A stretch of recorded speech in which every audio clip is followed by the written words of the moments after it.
Yo, welcome back to the Audio Theory Podcast. If you're new to the channel, please hit the like button as well as the subscribe button. What's good, Danny? How have you been?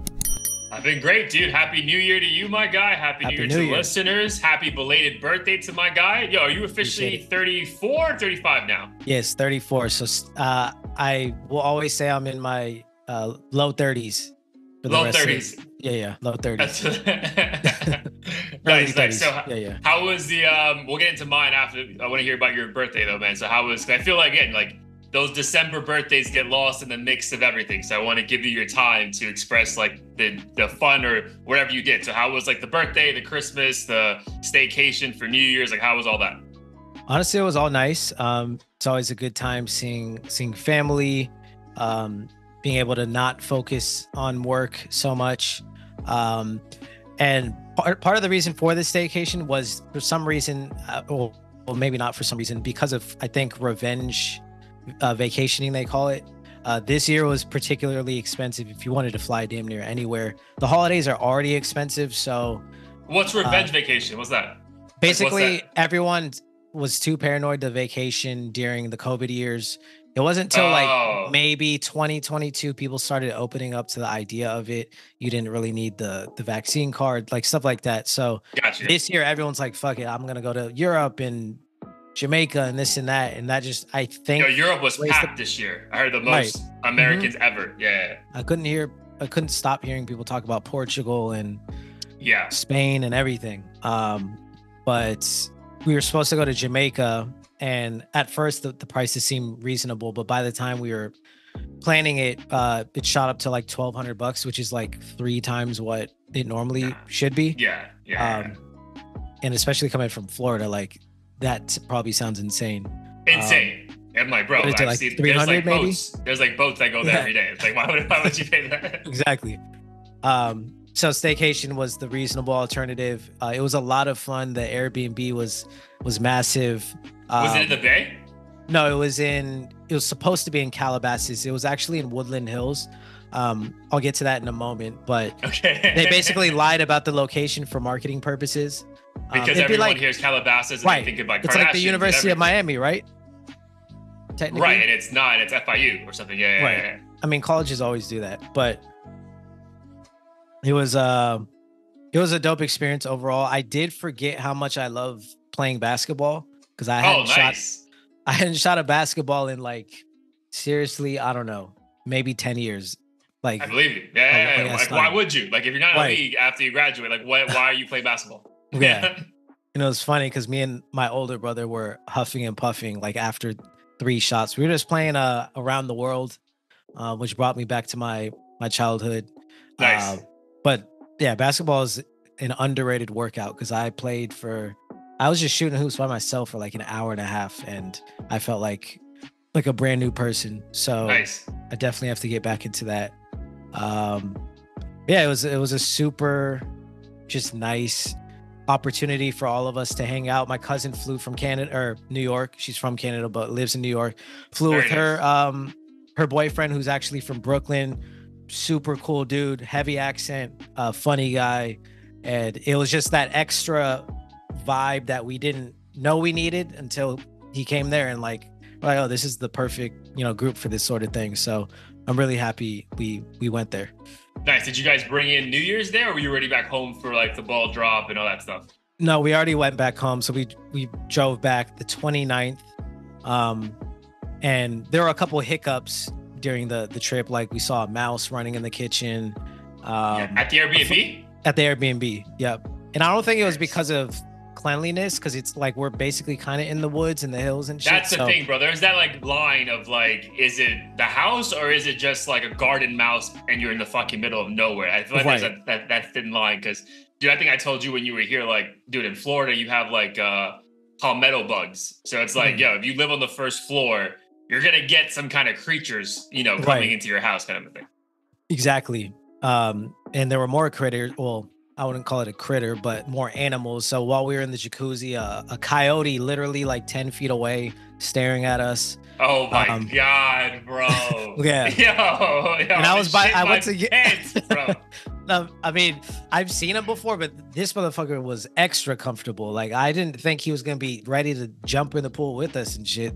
And I had gone to the car to my trunk to get something the first night. There's like 5 of them just loitering in the street, and like one on one, I'm not nervous at all. Like, I'll kick the shit out of a coyote, but in a pack, like, I don't know how hungry they are. Yeah, this isn't like a Bruce Lee thing where you can do one at a time. Like, they're all coming for you at once. Yeah. Right. And I was like, wow, these motherfuckers didn't disclose this at all. That's my next question. Like, there wasn't like, hey, please be mindful of like the wildlife activity after a certain time or anything. And imagine if you had like a 3-year-old and you just had your focus off of him or her for a few minutes. Like, the coyote could easily snatch a child. And I thought that was super dangerous. So we basically compiled a list of complaints. Yeah, you have to, bro. At that point, right. If it's not one thing, if it's like 3 or 4, you have to, bro. Like, yeah, right. And it started off because we got there was leaves in the pool. The pool didn't heat the next day. They claimed it was too cold, and I'm like, well, you should have fucking told me when I asked you about paying to heat the pool. Like, hey, it's cold, it probably won't happen. So a lot of things like that. Tried to get a refund. She didn't budge. Went through Airbnb support, which is notoriously bad, but fortunately, she violated the location policy because they listed it as Calabasas, and it was 15 minutes away in Woodland Hills. So we ended up getting $1,000 back. So fuck it. Nice, dude. Very nice. Good for you, bro. Because normally that doesn't happen. It's like, well, either credits to some other Airbnb thing or just like, hey, tough luck kind of a thing. So good for you, bro. But again, all that stuff was a detriment to the overall. You guys still had a good time there. Yeah, it was still a great time. It was just like, damn, we spent this much and you failed to meet these things. Yeah, because there's no way that thing was going to be cheap, especially during the holidays, right? So, like, right. Yeah, I feel you with that. The coyote thing's wild, bro. I wish I had my like bigger computer up so I can I've never seen a coyote. Let me just Google it. I can send you a video of it too because I took it. Please. If I die. But I'm trying to see right now what a coyote looks like. Dude, this is not like a. I know that's a very common thing in like bro, it's like a wolf, bro.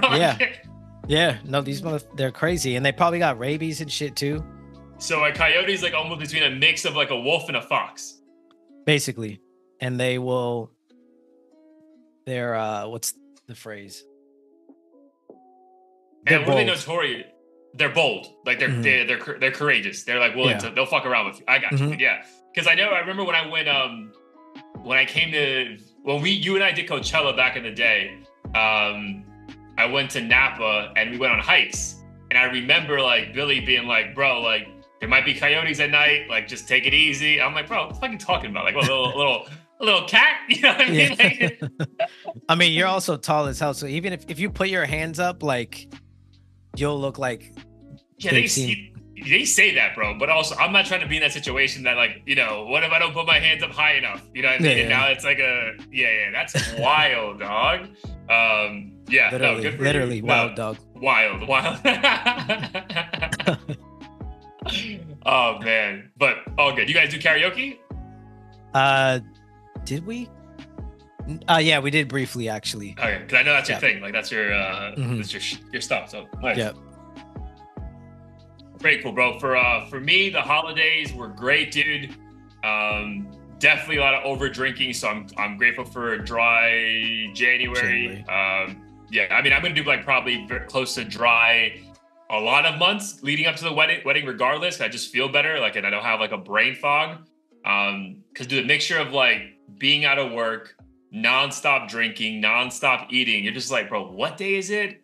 And then we went back to work on Tuesday, and I was like, what? Like, it was just like, dude, last week was like a waste, bro. And I feel bad because everyone was like, all right, we're back, let's get after. And everyone's just like, yeah, whatever, dog. You know what I mean? Like, next week is the real week, which is this week. But yeah, man, the holidays were great, man. Just a lot of drinking, a lot of quality time with the fiance, which was nice. We had some friends fly in from New York to Miami, and we got a boat on New Year's Eve. So that was a vibe.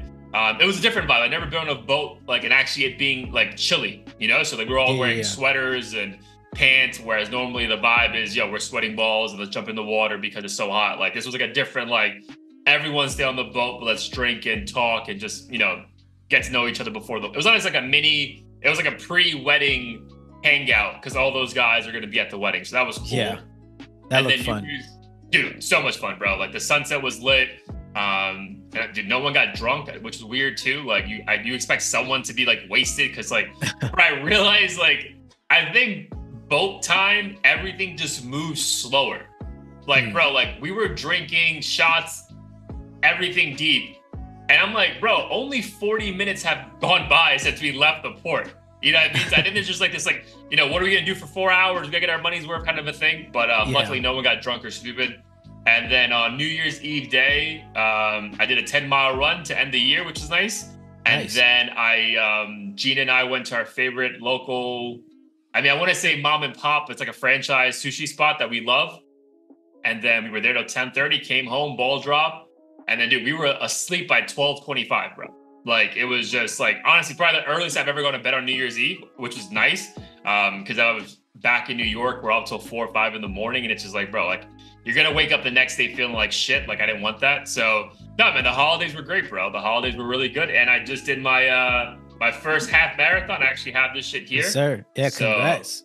Yeah, bro, that was a nice experience. And then in 3 weeks, God willing, I'll be completing a full marathon, bro. So just like getting back to like the whole fitness and just routine, bro. Because it's again, it sounds so old, but I feel like when we get to this young 30s, mid 30s, it's like, dude, the routine is such a nice, peaceful way to like live your life, right? Like again, you can have moments where it's like crazy and fun, blah, blah, blah. But there's a nice thing of like waking up in your bed every day and like you just knowing what's gonna happen, bro. I'm sure you had fun at the Airbnb. I always have fun at my aunt's house or where I'm visiting friends, but after a while, like you're fully aware you're not in your house. And it's like, all right, man, like this is great, but I want to be in my own bed. I want to be able to not make the bed if I don't want to make the bed and not have this like pressure. You know what I mean? Just like little things like that. Yeah. No, I'm definitely a creature of habit and routine, you could say. And yeah, it's just peaceful. I think when you're young, you kind of feel this internal pressure to want to be out and about and like do everything. And I think as I get older, that mindset kind of stresses me out. If I'm doing it too frequently, especially during these holidays, because pretty much every day I had plans to like meet up with one friend and do something. And towards the end, I was like, damn, I just want to like lie down and do absolutely nothing for a few days. Bro, I would say definitely for me as well, like because it was like essentially 2 weeks, right? So the second week leading up to New Year's Eve, bro, every day or every night was, hey, all right, I'm gonna meet my boy tonight. I'm gonna meet my other 2 boys the night after. Me and Gina have plans, and we're gonna meet. Like, it's like, bro, like in what world would I ever go out 6 nights in a row drinking? Like that just doesn't happen anymore, right? It's like, oh, but it's the holidays. Who cares? It's like, bro, my body is shutting down. Like, so, but we survived, bro. So what? Let the people know. What are you like for January? What's like? Are you doing any kind of cleanse at all, just to get your mind right, spirit right, body right? So I'm doing, I guess I'll call it a semi-dry January. Unfortunately, this year, there's just like a couple events to where I don't want to abstain. Mainly because one, I don't even think I have a problem, but two, correct. I'd rather just like extend it into February if I'm going to make an exception here or there. I think that's where I kind of want to be long-term though. I don't want it to be this, don't drink for 30 days or 31 days and then go ham. I want it to be like, if I don't need to drink, then I'm not going to. There's no need to. Yeah. So like I have a couple work meetings where I'm out of town, which is like somewhat rare. So like, you know, it'd be nice to have a drink, but I'm going to abstain from beer specifically, regardless. And then no hookah this month. Oh, nice. Good for you. And then I think, Instagram, I'm like trying my best to not be on like at all this month. Obviously I'll pop in here and there, but besides that, I think those are the only things I'm abstaining from that I can think of. Yeah, those are like my only guilty pleasures, you could say. Yeah, same. For me, it's just the alcohol, dude. So like, I mean, that one has been easier because I went like the whole summer without drinking for almost 4 months. So, but I guess this will be like a semi-dry. I mean, it's a full dry January for me. The only time I'm gonna give in is if I complete the race well, regardless of how I do the race, I'm sure we can complete it. But that's January 28th. So like, dude, I've been training for this fucking race for 4.5 months. Like, bro, like we're gonna go to brunch. We're gonna do the whole thing. Like, we're gonna have a good time afterwards, right? No, so you deserve that for sure, bro. Dude, I'm telling you, like I started doing these longer runs. Like, I actually did a pretty good time in the half marathon. But bro, you out there for so long, you're like, bro, this is a long fucking exercise. You know what I mean? Like people post on the gram, like, yo, 30-minute cardio, get killed. I'm like, bro, I'm out here running for 2-3 hours. Dog. I know. That's why I don't understand how my boy Moon did like the 100-mile one. I'm like, I think once you do the regular marathon, I think you've done more than the average human being. You don't have to do more than that. So that one is like what? It's like what? Marathons over consistent days? Like you just sleep, do it again, sleep, do it again? Or is it like a bike? No, it's like you fucking running to Miami or Orlando or whatever, like straight up. There's no sleep? No sleep. Like you're just running the 100 miles. Oh shit. That's wild, bro. Okay, I thought it was like the Tour de France where it's like, all right, there's a limit for the day, you sleep and then you go after it, get back after the next day. No, it's just straight up all. Dude, no wonder my man's feet were like, fuck it.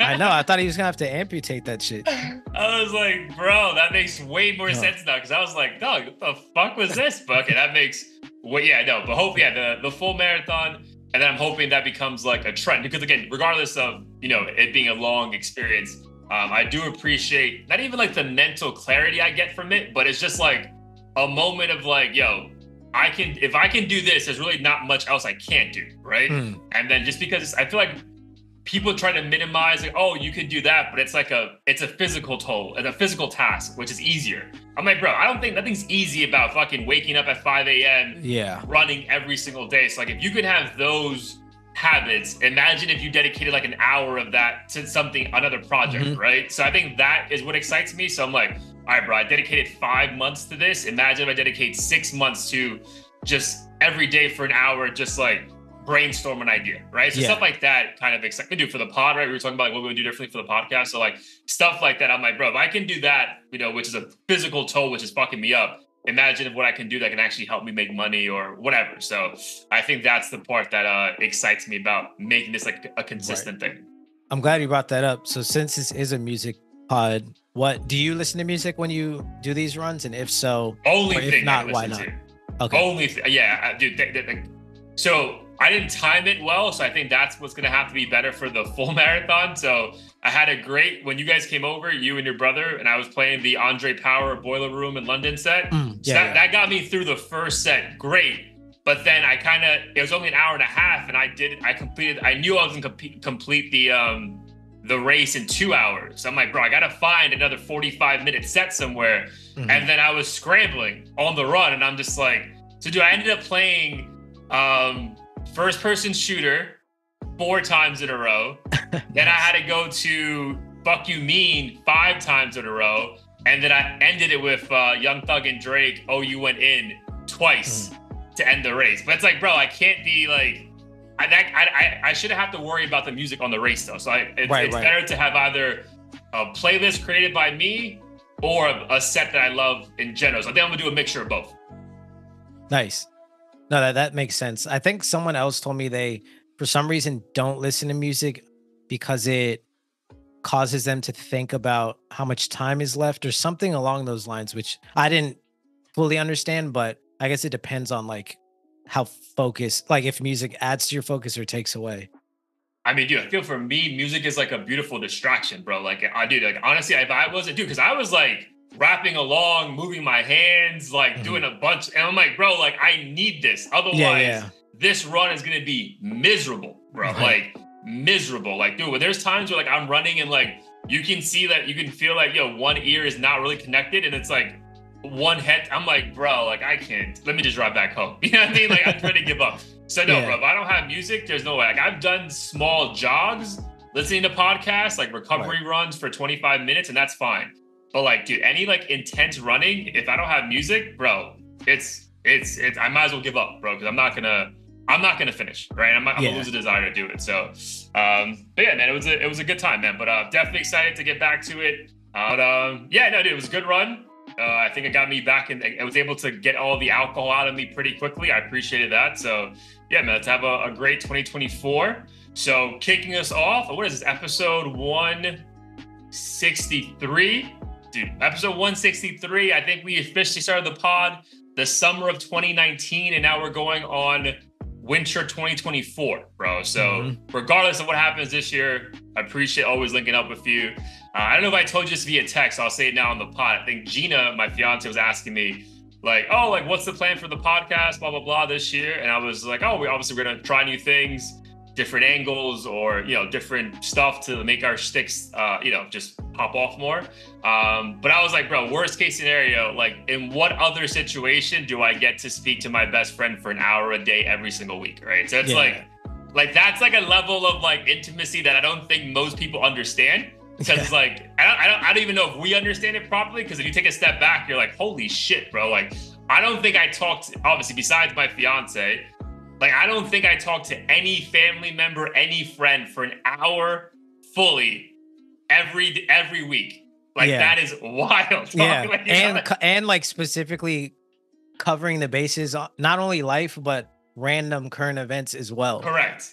I'll tell you, there's going to be like a moment, the next fucking pandemic, hopefully it's 7 years from now, it's going to be 70 years from now, whatever. But bro, there's going to be a moment where we just have like time and we'll just go back and look at old videos and be like, bro, one, how young we looked, and the shit we were saying that we had no idea about. You know what I mean? Yeah. Again, regardless, I'm super excited that they're doing another year of this, man. So let's have a great kickoff. So moving forward, though, before we gotta look back at least one more time, what are a couple trends in music that you hope do not follow us into 2024?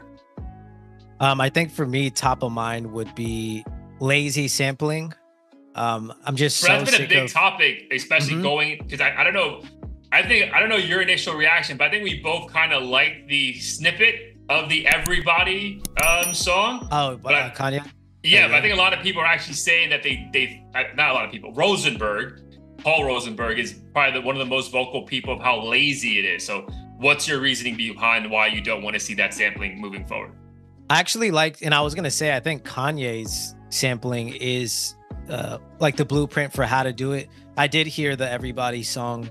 Granted, it wasn't mastered, but I still think that Kanye and Ty did something very different to where it didn't feel like a ripoff. Obviously, the chorus is pretty much the same, but like in any case, you don't feel like you're listening to the same song. I think when we look at TikTok, especially, a lot of these artists are kind of just taking the song, speeding it up or slowing it down, having someone else sing the hook, and then they kind of do like some cute play on words with the verse and whatever, and then just release it, and then it's cool for like 2 weeks. And it's, to me, that's just not, it's lazy. It works on TikTok and it's fun, and it works especially because these like 12-year-olds, you know, if they haven't heard Drop It Like It's Hot or whatever, like, blows their mind. You can just do all this shit and get some likes and clicks. But I think in general, lazy sampling is something that it's kind of like the equivalent of Hollywood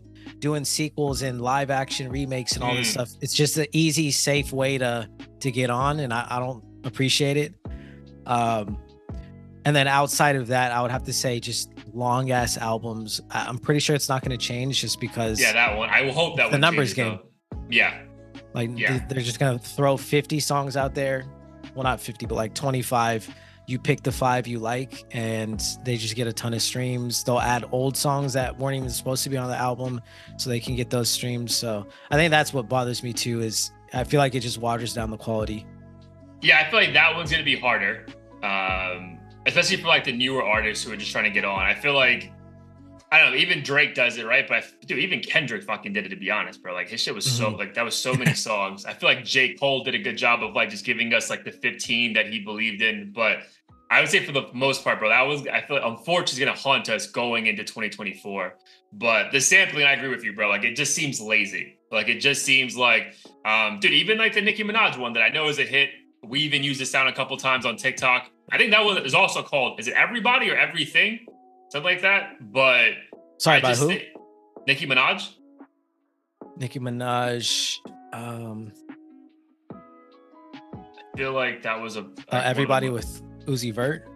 Yes, yeah, everybody, yeah, but dude, like that, but that song when you hear it, it is a '90s song, right? Like it is, it doesn't feel lazy. It doesn't feel lazy, but it's like, bro, like I don't know if it's because you and I have just been in love with music for so long that these things are just coming full circle, and we're like, bro, why am I catching this again? You know what I mean? Like, I feel like when we heard like Kanye samples when we were in our early or mid-teens or early 20s, we never heard the original, right? So when we heard the original afterwards, it's like, oh, dude, that's sick that he sampled that. But it's like, bro, when we know the original was only 15, 17 years ago, and you're already giving it to us again, and we're like, bro, like, no, man, like that's not fair. Like, I already gave my love to this song. I don't want to give my love to it again. So it's not that it's bad. It's just like, it just comes off very lazy. It's like, even for them though, right? It's like, oh, what was a hit when I was a kid? Let's do that again. It's like, bro, there's, it doesn't seem very creative at all. Like it doesn't seem creative. Right.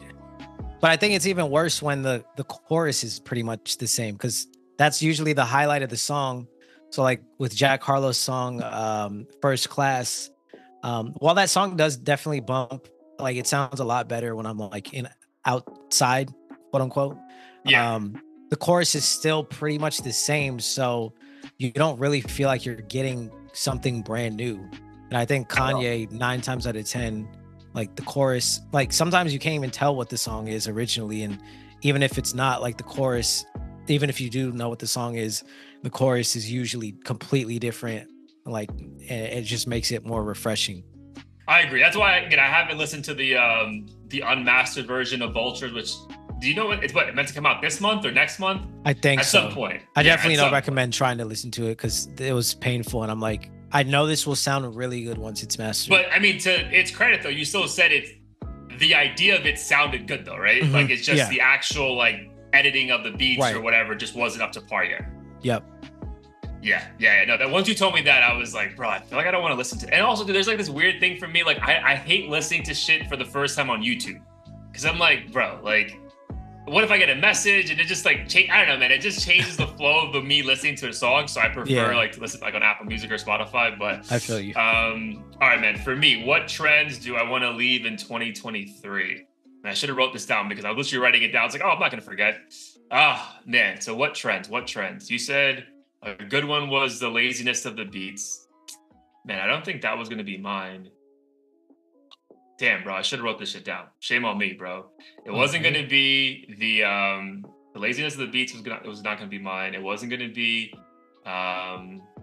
female rappers. I actually appreciate how far they come in 2023. Damn, bro, what was mine going to be? We might have to come back to me on that one, bro, because I feel like I should have just wrote it down. I was literally halfway. I'm like, oh, but just to give you guys behind the scenes, me and Blair and I share notes. So I didn't want to write something and it's like I'm giving you like, it's not a surprise anymore. Yeah, I don't want you to surprise you with like what I was gonna say. So I was like, I won't remember, I won't forget. But damn, what was the music trend to leave in 2023, bro? I fucking had this at the tip of my tongue, bro. Oh man, bro, what the fuck? I mean, one specifically, I think it is gonna be the overall like. I think we alluded to that with the Drake stuff. I think one of our last few episodes. I think it's the inviting of violence to music, right? And again, I feel like this is a massive leap to take, that hip hop is just going to stop being a violent genre, right? Because that's not realistic of the people who first initially get into hip hop, either the people listening to it or the people actually giving us the content of the music. But I wish there was a more clear effort by major artists to just refrain slightly from inviting the violence in their music, right? Like I think we've both said like, bro, like Drake is saying certain things in these songs. It's like, bro, like you don't believe that. Like there's no way you're doing these things, bro. And I know. And I just feel like there's like this, it's gonna keep that cloud over hip hop if we keep having these upper echelon artists talking about shit like that. No, I love that one. And it actually reminds me, because there's this artist, I think her name's Dina Hayata or something, but super young, 19, Moroccan. You could consider her sound similar to like female Uzi. But definitely not like about that life or anything. But she posts a lot of YouTube shorts of her, like kind of like what I do from time to time, of her like rapping one of her verses. And I noticed one of her bars was like something about the ops and like, sliding on them and stuff. But I know it was metaphorical. like obviously she wasn't literally talking about doing that, but in my head I'm like, now everyone feels pressure to like have ops and slide on them and pull up, and I'm just like, I don't want it to get to that point to where like everything has to be so confrontational and I have haters, I'm gonna kill them and all this stuff. Like, can we get back to being like vulnerable and other things, you know?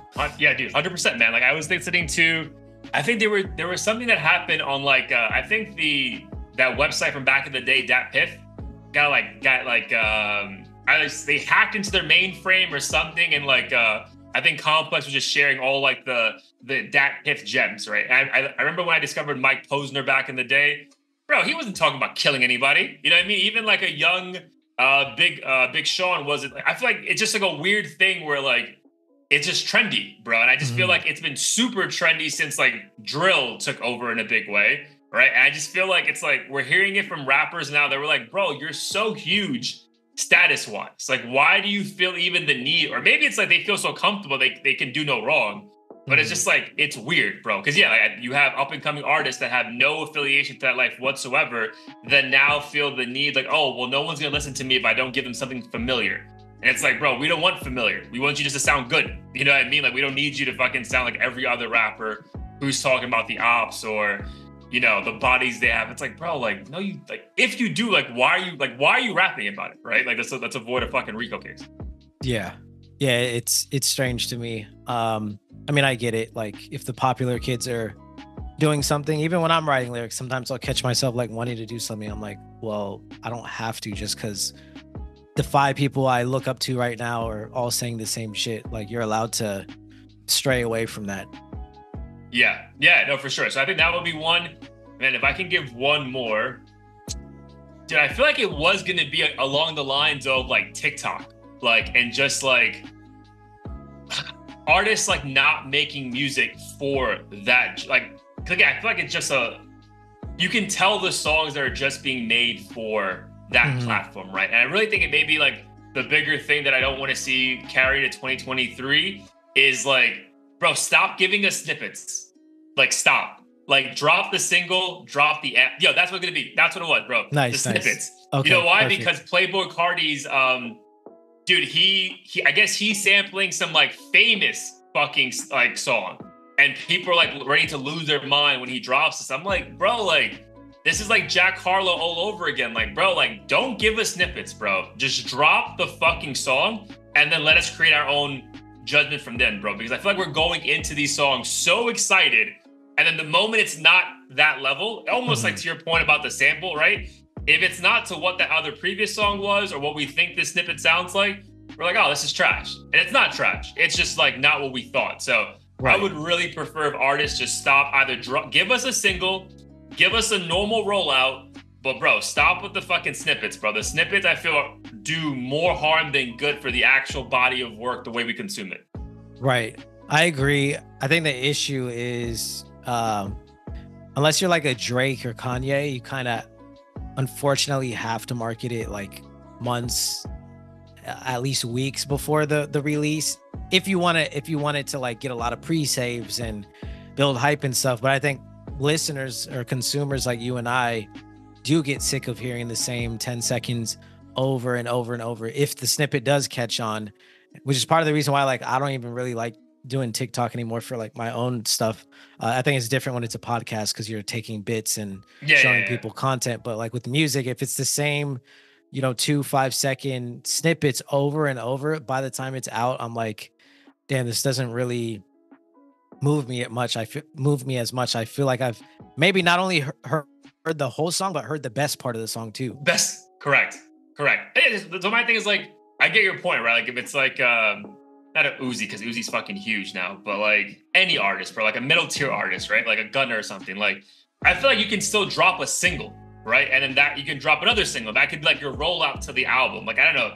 I feel like snippets are very much a more recent, and I say recent, like last 2 or 3 years, because of what TikTok can do if a snippet goes viral, right? And I get it. Like, it's just, you're getting money off that, but it's like, man, like, bro, like, it creates such I don't want to say unnecessary hype, but an unrealistic hype, So when the song finally drops, you're like, bro, fuck out of here. This is like, I heard this whole shit a month ago, 2 months ago. Like, you're not surprising me anymore. So I think that's the frustrating part that I hope we leave it in 2023. But again, from the things I've already seen online in fucking 8 days, bro, I think all these things we hate are gonna follow us into this year. No, all of our dreams will never come true when it comes to the music landscape changing.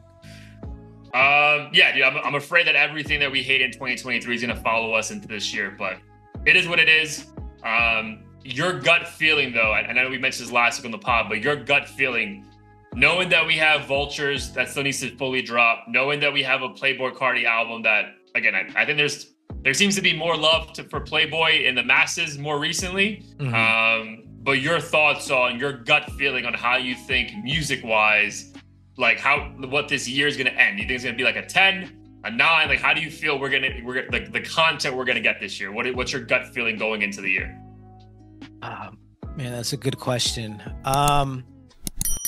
Honestly, I think my gut feeling says it's not going to be much different than 2023. I think Vultures and Carti, and if Rocky drops, I think it'll help like average out the bad or lack of compelling content. But again, like, no matter how good an album is, it can't carry you for like the entire year, right? Like, yeah, we thought that because we got a handful of really good albums last year, and it just didn't push us through saying, oh my god, what a year. Yeah, right. So I think it'll be still somewhat lackluster. And I think it's, do you think that's more because of the main people? Like, there's just not enough main people that are dropping, or is it? Do you not think there's a good like pipeline of quality artists coming through? I would say the latter. I think the main people who would drop have already dropped a lot of content last year. I think there's just we can't keep giving you an album every 5 months. Gotcha. Yeah. And there's less focus on albums. So yeah, you might get a cool single from Drake or J. Cole here and there. But again, it's 1 or 2 songs. And after a few weeks, no one really gives a shit anymore. So I think a lot of effort is I feel like we're now in this point in time where we have to do even more work to discover new artists. And I tried doing it, and it's really disappointing. Like, even the playlists that are supposedly like fresh finds, you would think someone like me or whoever might get a chance to be on, they're like already C-list rappers and shit. And I'm like, where am I supposed to find these hidden gems at this point? I think there's even a fucking Instagram for hidden gems, and even that shit is like artists. Yeah, those guys have millions of followers. Yeah. Dude, I remember, I think I told you I think it's actually might be our song. We might change it at the wedding, but when Gene and I came across Ali Gotti at Coachella. And I was like, this is like a small venue. Like, he's at a small tent. I'm like, oh, bro, this guy probably has like, let me hit him up or whatever. I'm like, bro, this guy has 1.3 million followers, is signed to The Weeknd's manager. I'm like, bro, what? And I've never heard of you before. You know what I mean? Like, I feel you. Yeah. I mean, I feel like my gut feeling, bro, my gut is telling me it can't be much worse, right? So I know that's a very low bar to set, but I don't think it can be much worse than how last year felt. Like, again, in hindsight, you can say, hey, you got a Tyler Creator Deluxe, you got a Lil Yachty album that made him sound different to you, you got multiple Drake projects. Yeah, I get that. But as a whole, the year sucked in music, right? So I would say, man, I feel like it can't get much worse than that. I hope that these trial cases are over, and rappers that are locked up or rappers that are afraid to put out certain music because they don't want to get locked up, I hope that kind of dies down, that in some shape or form that we get a above average music year when it comes to hip hop, right? Because to your point, it's getting exhausting to look for these artists, right? But then, dude, it's also seeming more convenient to change genre, if I'm being perfectly honest. Like, I see myself listening to more other genres recently than to hip hop, because I'm just like, bro, I can't. That's what, dude, honestly, like, when you ask me, like, my frustration on my run was like, bro, I can't keep listening to the same shit over and over again, dog. like I was gonna play the entire For All the Dogs album, and by like song 5, again, I love that fucking, but I've just heard it so many times. I'm like, nah, bro, I can't do this. So yeah, I think I'm seeing myself leaning towards genre changing as far as like, obviously hip hop is at the core of everything, but just being okay with like going a month without fucking looking for new music, bro. Because yeah, man, it's just, yeah, it's been, dude, I would say these last 2 years have been highly disappointing. And I think what's tricky is, and I've been seeing so many videos about hip hop and whether it's dying or not. I think the consensus is it's not dying. It's just like insanely difficult to find new music that you actually like. And a lot of people are, I think a lot of streaming came from older music, if I'm not mistaken, this year, or sorry, last year. Which makes sense because I mean, every other episode, it seemed like you and I were like, yeah, we went back to this artist from 2002 or whatever. And I think for it just really kind of boils down to the limited time we have. We don't have all the time in the world to find these new artists. And I know for myself, even what's kind of unfortunate is even if I do hear a new song from an artist I've never heard of, it's kind of like hard to get invested in the rest of their catalog and who they are and stuff, because there's just so much music out there. And if there's not like a community already built around it, like I don't really have an incentive to be like, all right, let me see when he's performing and go to his YouTube to look at his interviews. Like it's really tough. Dude, and what you said triggered something that I'm gonna say now so I don't forget. The other item that I was gonna say, so it was a snippet for sure, was one of my leave it in 2023. The other item was, bro, these guys need to stop hopping on on each other's songs. Like we need to stop that shit, because I think you brought it up like a few months ago. Like, bro, these albums are all trying to starting to sound the same, right? There's no variety in a 21 Savage album to a Drake album at times, because like, bro, like it's the same fucking features. So like, just come out with a fucking super group and just give us a super group album every time, because that's what we're getting from you people. So it's like, I would say that trend, dude, like just to have like your own, like if it's your album, bro, like make this shit your own. Like I remember when Kanye dropped the Graduation and he only had 2 features, T-Pain and Lil Wayne. And they asked him, like, why did you have those? Like, oh, those were the sound. Not on the Graduation. Oh, maybe the Graduation was the one with like, This Is the Drive Good Life. Slow was the different album, I think, right? I think it was a different album. Yeah, correct. I could be wrong though, but I know specifically again. But Paul, think about it. Even if it was that album, Paul Wall is late registration. Okay, but even if it was, Paul Wall is not on everyone's album or songs, right? So it still would be unique. But I remember he was saying the only reason he had T-Pain and Lil Wayne was to say, hey, they were the clear sound of that era. So when anyone listens to this album 10 years from now, sure, that's fine. But bro, these guys now on every album, it's the same 8 guys, right? Like even, again, we talk about Travis, we love him in Utopia. Bro, you knew who the fuck was good. That's why that Tenzo touchdown was a nice, like, dude, at least it's a different sound, right? Because it's not the same fucking people, but you're waiting for the Drake feature. You're waiting for a Little Baby feature. You're like, bro, like, come on, dude. Like, this isn't, I came here to hear you. So I would just say, I would love this year, and we'll get into it in a second. Apparently 21 Savage dropping an album this Friday. But yeah, I would just love to get a body of work from an artist that we consider top upper echelon. And it's not like, all right, I already know that I'm gonna have a Drake feature, a Lil Baby feature, a young Thug feature. I'm like, bro, like, then what's the point, dog? Like, so stuff like, I would say, I hope we leave that in the past. No, that's an amazing point, and I know it'll at some point segue into our next convo. But I'm really, it's disappointing that these artists are so massive and have the ability to literally work with pretty much anyone they want. Anyone from Bieber to fucking Bad Bunny to Vince Staples. Well, maybe not Vince Staples, because I know he's like very particular on what he wants to do, but you get the point. Like, you can change the sound and make something creative, and when you work with the same 6 people. Dude, on the boat, this is a great fucking point, dude. On the boat, we played the Licky Likey song with Drake, right? The one that he sampled her, and like it felt like a feature, but obviously it wasn't. It was just him like rapping over it.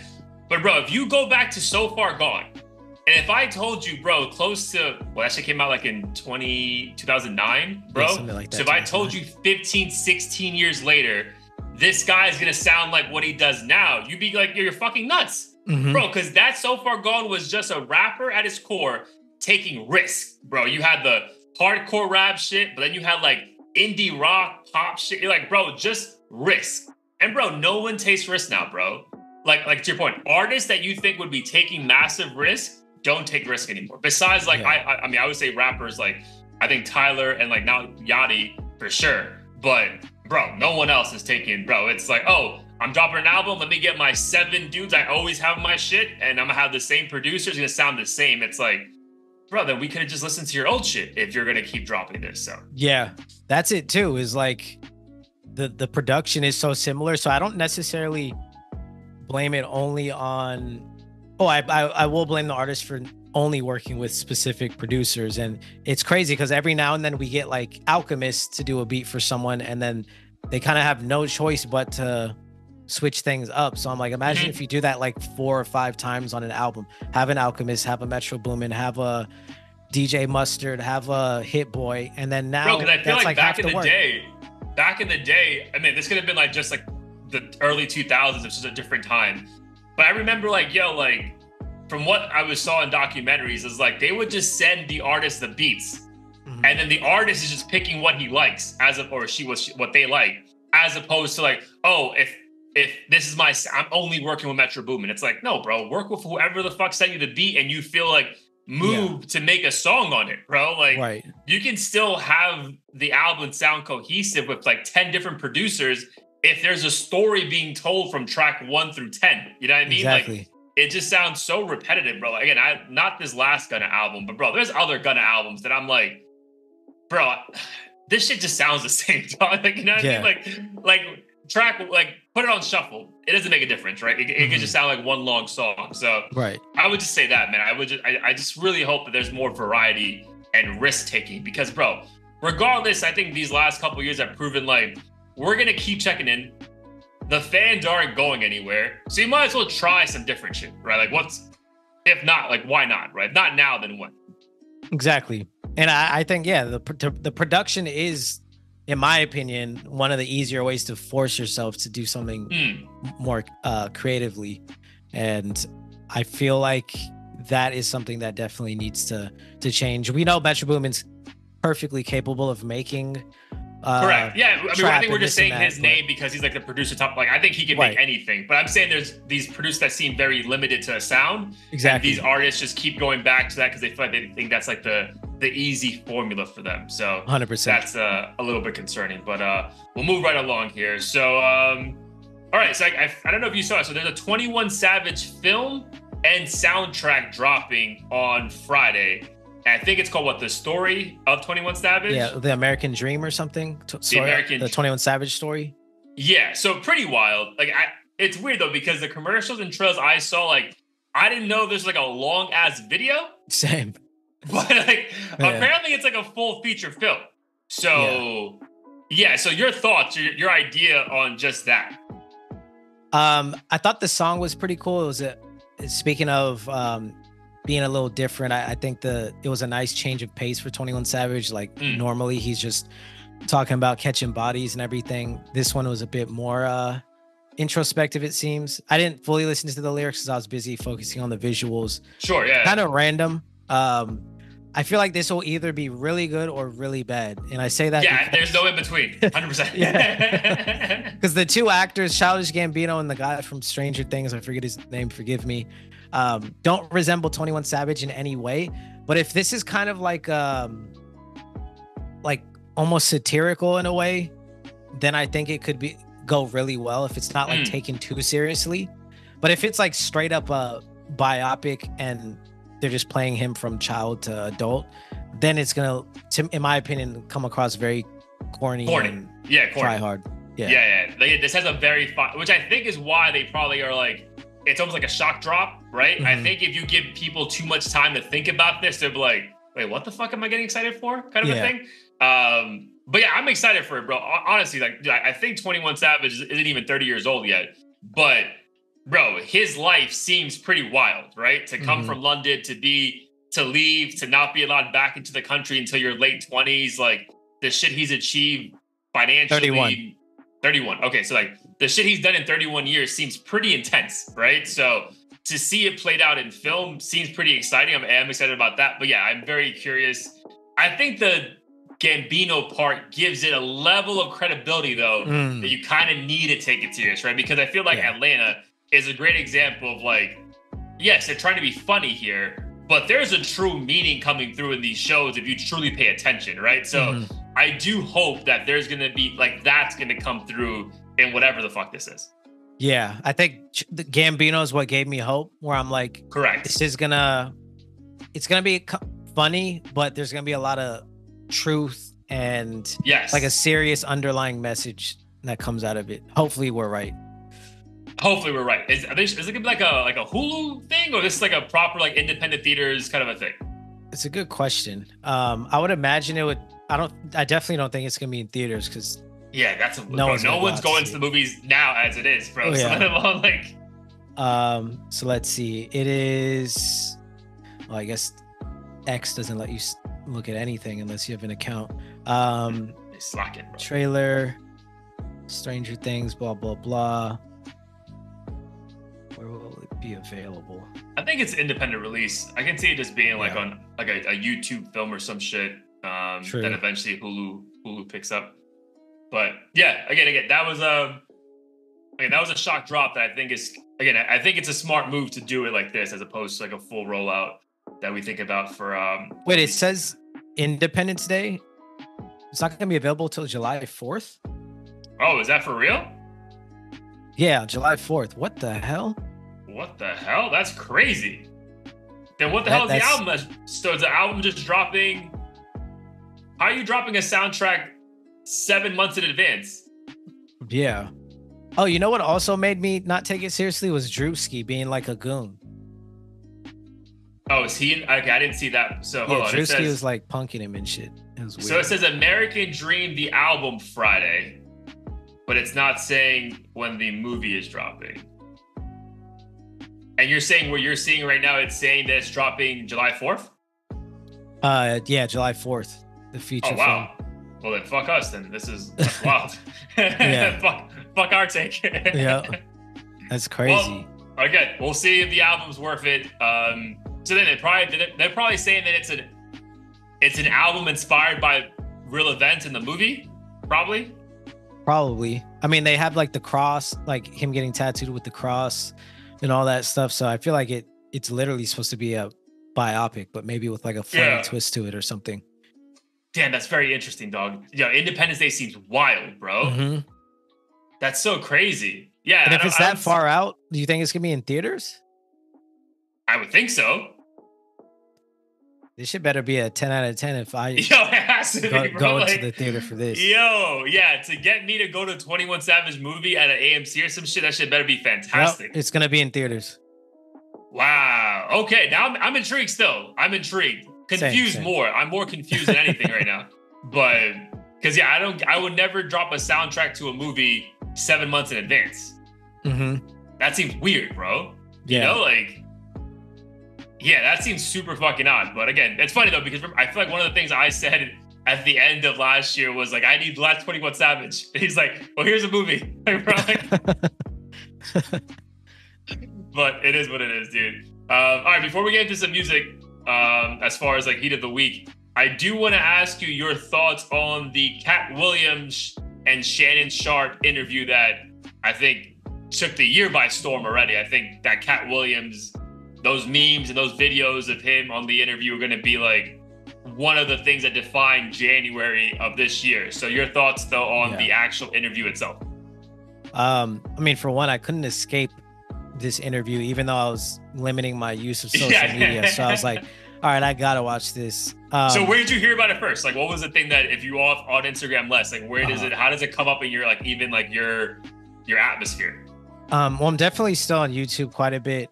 I didn't see the Shannon Sharpe thing pop up, but I follow commentary channels, and they of course brought it up. And when I hear the word exposed, I'm kind of desensitized to it, because I'm like, that could be anything. And it doesn't even mean it's true. But I was bored, took my time to watch it. No pun intended. Katt Williams seemed extremely sharp throughout the interview. Like, it seemed like he orchestrated every single thing he said perfectly and executed it perfectly.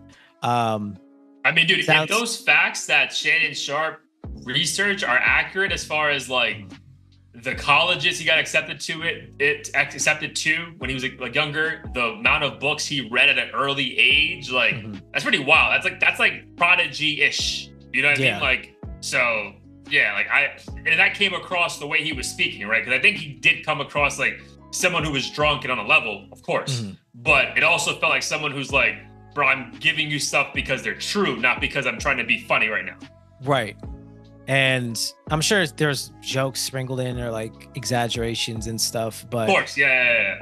I think what it proves to me, I mean, I guess I'm not very surprised, but it does prove to me that there's a lot going on behind the scenes that, you know, we'll just never know unless someone like him comes out and has the courage to bring transparency to them.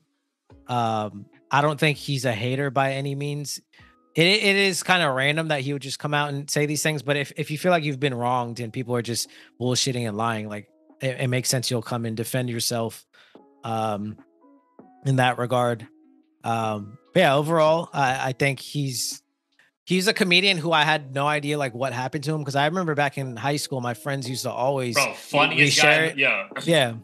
And that one stand-up where he's wearing the green the outfit, the green suit or whatever. Yeah, he's talking about like that weed, like the different weed the names, like, and stuff. Yeah, like everyone. Yeah, dude, but he has so many of those, bro. I think he's still putting out specials now. But no, there was I agree with you. There was like an age range of like maybe 18 to 26 for us. Yeah. Where it's like you were looking for his specials, right? And like all of America, not like just like minorities, like black or like bro. I had white friends, Asian friends, like loved his shit. But I do think what the interview proves to me is like everything you said, but also that everyone has a number in the sense that like at some point financially, you don't give a fuck anymore. And I feel like he's either very close or past that number already, where for him personally, he has fuck you money. Whereas like, yeah, if he disappears tomorrow, everything goes away, he's fine. Because I feel like that came through because he was naming some names that it's like, bro, these are the biggest players in the industry.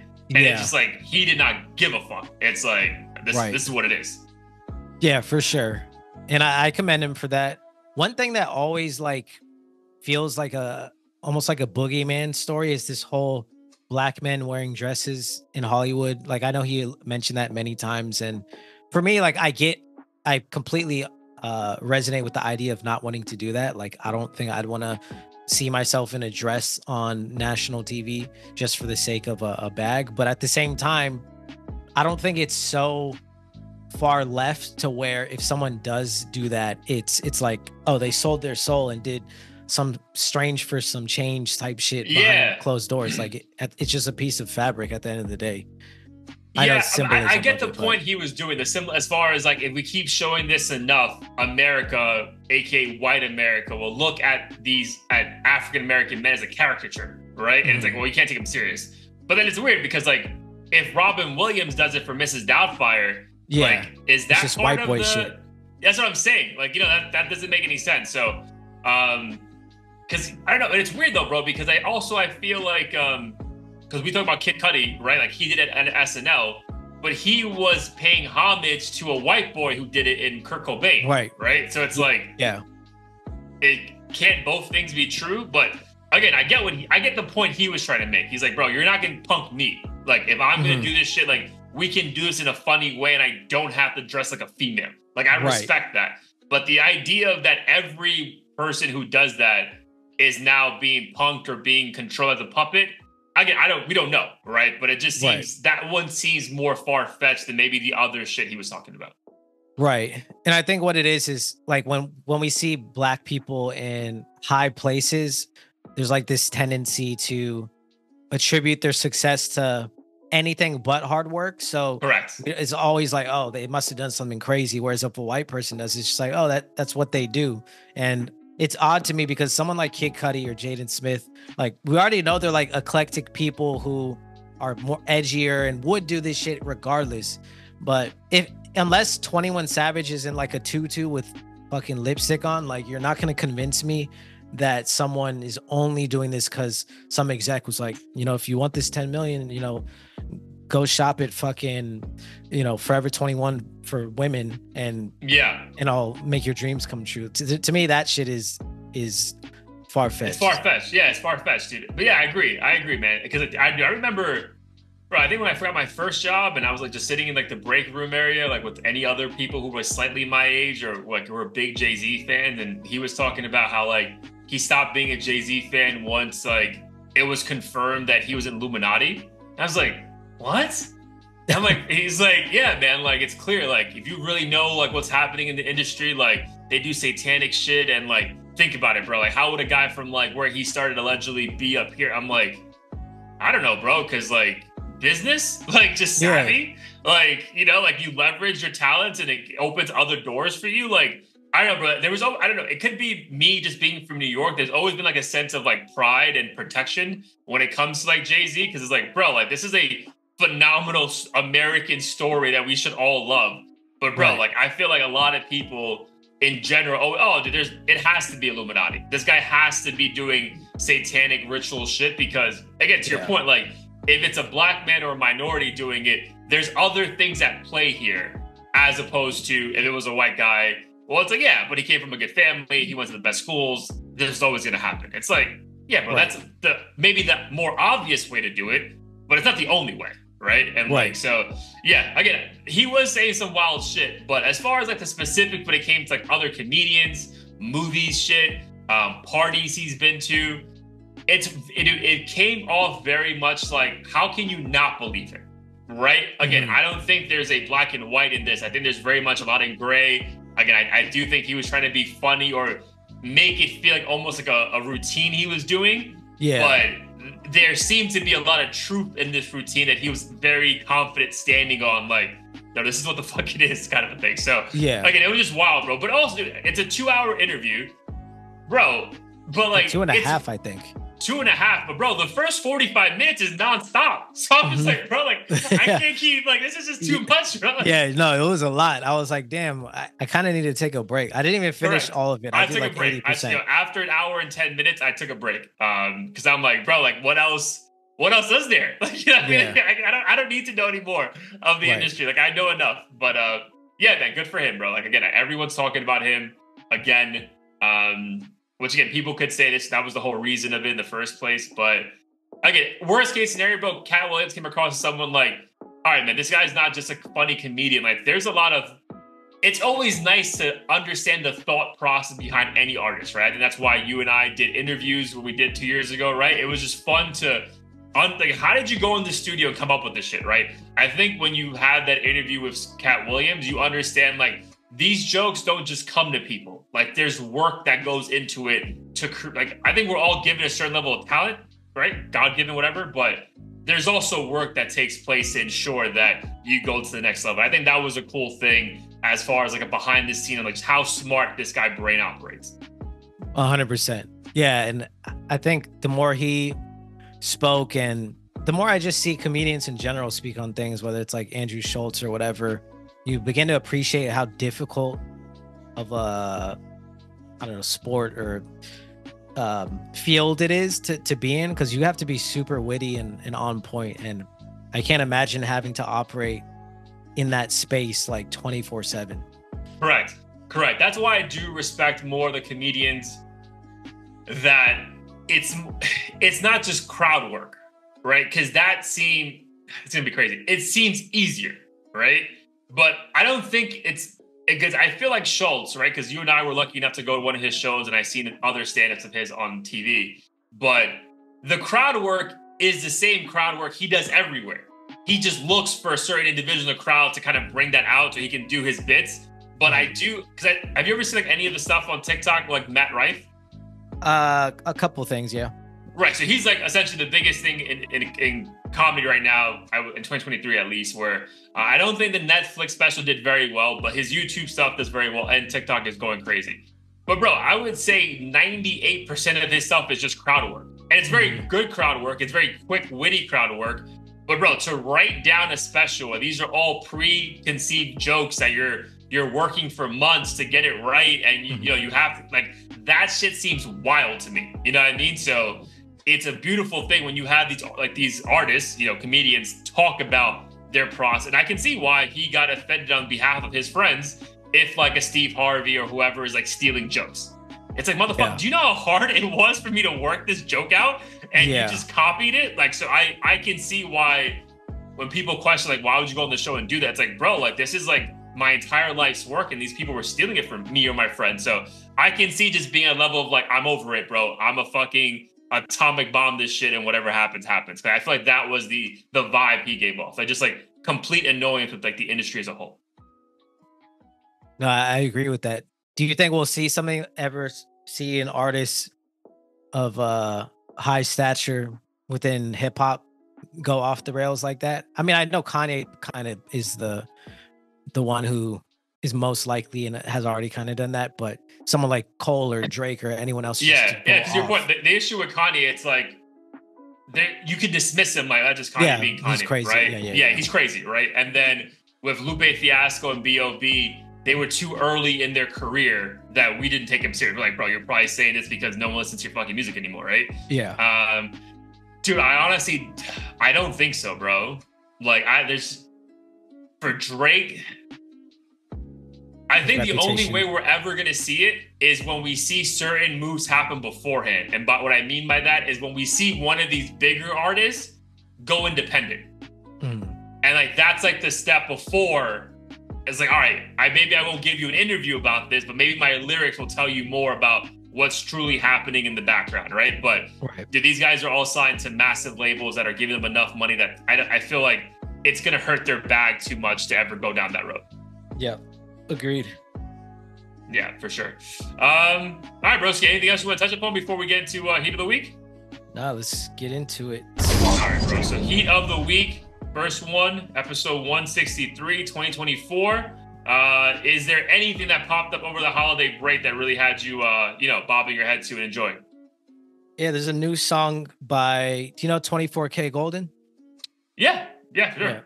Yeah. Called Good Intentions. I won't lie and say that I was a big fan of his music in general prior to this, but... Wasn't he like an industry plant? Like, rumors about him being that? Yeah, rumors about him being an industry plant. I think mainly because he just had like sudden pop hits. I'm sure a lot of like when you're an artist like him, the label's gonna, back you until the end essentially because you have such wide appeal. Wouldn't be surprised if they wrote hooks and, aligned him with different people here and there. But in any case, he kind of fell off the scene for a couple years. I think Mood was his biggest song. It probably went like 100 times platinum and shit. Yeah, for sure. But yeah, he popped up with this song and I was like, okay, like let me just give it a listen. You said Good Intentions, right? Yeah.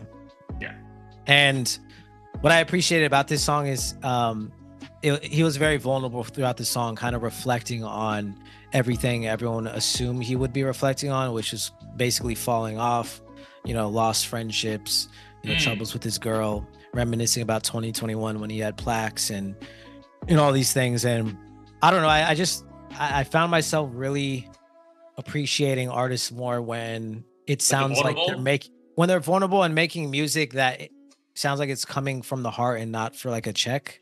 Because all of his other music that was, high up, I'm like, do you really enjoy making this shit though? Like, I get the song sounds cool in the club or whatever, but sometimes I just wonder like if they're doing it to be cool or famous or whatever. But this song in particular, it sounded like something he genuinely wanted to make and was more lighthearted and whatnot. And I just really appreciated that. And the song itself sounds really good to me as well. So that obviously is another component. Nice. I'll definitely peep. I'm gonna work out tomorrow morning. I'll peep it out. I'll check it out. So, dude, for me, I think I told you over the break. So, Boz, one of my favorite artists, in recent memory, dropped an album called "We Only Talk About Real Shit When We're Fucked Up." Yeah. So I love that title. It's a great title. Dude, so it's like a funny thing when you have like, you probably felt this at your bachelor party and the wedding. I felt this at my bachelor party as well.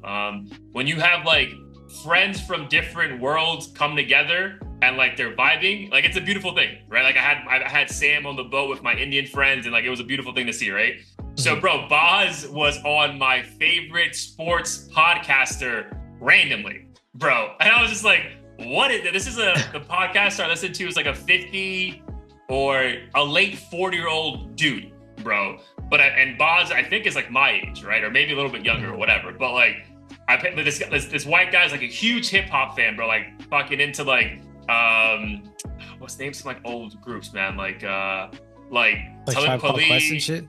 Tribe Called Quest is his favorite fucking band. De La Soul is his favorite band of all time, right? So that kind of like hip hop, like he loves that shit. So, but apparently like a common friend, so like Boz at his house, like explaining his entire history. So, dude, one thing I didn't know about Boz is that, bro, his dad was like a diplomat.